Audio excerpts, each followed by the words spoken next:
राजस्थान की राजनीति में तीसरे मोर्चे की संभावना एक बार फिर जोर पकड़ती दिख रही है।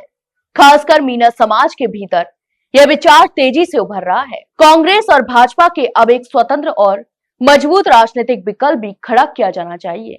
हाल ही में सोशल मीडिया पर यह बहस तब और बढ़ गई जब संदेश दिया गया, यदि नरेश मीणा और युवा साथी मिलकर तीसरा मोर्चा बनाने पर विचार कर रहे हैं तो समाज को इसका स्वागत करना चाहिए, न कि इसे लेकर असमंजस में रहना चाहिए। वहीं बात करें मीना समाज से जुड़े कई युवाओं का कहना है कि अब समय आ गया है कि समुदाय अपनी राजनीतिक दिशा खुद तय करे। उनका मानना है कि समाज को भाजपा या कांग्रेस किसी भी दल की मजबूती कमजोरी की चिंता नहीं करनी चाहिए। चिंता सिर्फ इस बात की होनी चाहिए कि समाज का संगठन और नेतृत्व कितना मजबूत होता है। जाट समाज ने आरएलपी बनाकर अपनी राजनीतिक पहचान स्थापित की, तो वहीं दलित समाज ने एएसपी के रूप में अपना नेतृत्व खड़ा किया और दक्षिणी राजस्थान के आदिवासी समुदाय ने बाप के जरिए अपनी राजनीतिक जमीन तैयार की। ठीक उसी तरह मीना समाज को भी अपने दम पर एक ठोस और स्थायी राजनीतिक विकल्प बनाने की दिशा में कदम बढ़ाने चाहिए। कई युवा नेताओं का तर्क है, यदि अन्य समाज अपना मजबूत राजनीतिक प्लेटफॉर्म खड़ा कर सकते हैं तो मीना समाज भी तीसरे मोर्चे के विचार से पीछे क्यों रहे। हालांकि इस विचार के साथ एक महत्वपूर्ण पहलू भी सामने रखा जा रहा है।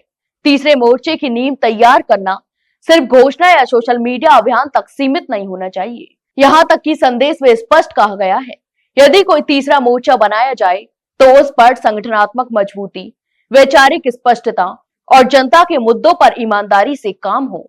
यह सिर्फ एक नाम मात्र का संगठन बनकर नहीं रहना चाहिए।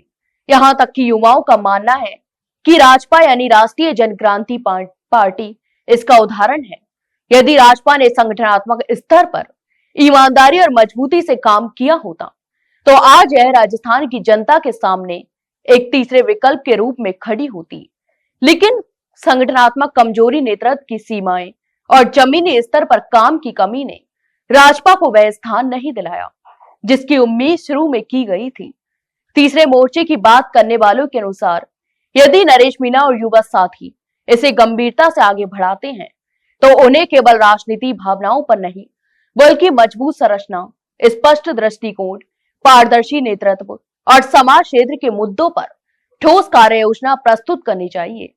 समाज के भीतर बढ़ता यह विचार राजनीतिक स्वतंत्रता और आत्मनिर्भरता की दिशा में एक महत्वपूर्ण कदम भी माना जा रहा है। सबसे मुख्य भाव यह है कि मीना समाज को किसी और दल की मजबूती, कमजोरी से डरने की जरूरत नहीं, बल्कि अपने नेतृत्व को ताकत देने की जरूरत है। तीसरे मोर्चे के विचार का स्वागत होना चाहिए। वह शर्तें हैं समाज के हितों, युवा नेतृत्व और राजनीतिक पारदर्शिता पर आधारित हो। तो आपकी इस पूरे मामले पर क्या राय है, हमें कमेंट बॉक्स में कमेंट करके जरूर बताएं। वही वीडियो को लाइक और शेयर जरूर करें और हाँ, चैनल को सब्सक्राइब करना ना भूलें।